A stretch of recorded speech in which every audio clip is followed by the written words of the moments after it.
DJ Himanshu. मते लाल टह टह दी गोलाप कलु बदना मते लाल टह टह दी गोलाप कलु बदना हाय लाल टह टह दी गोलाप हेलु बदना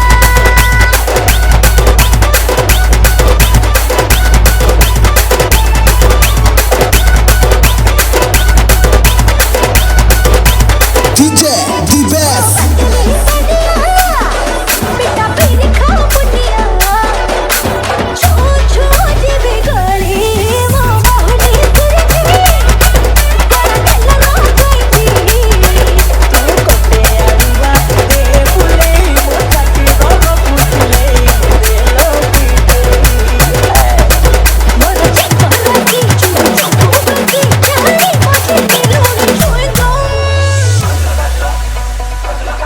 मते लाल टह टह दे गोलाप कलु बदना मते लाल टह टह दे गोलाप कलु बदना मते लाल टह टह दे गोलाप हेलु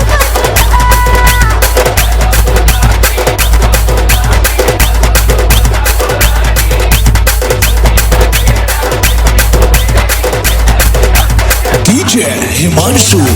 बदना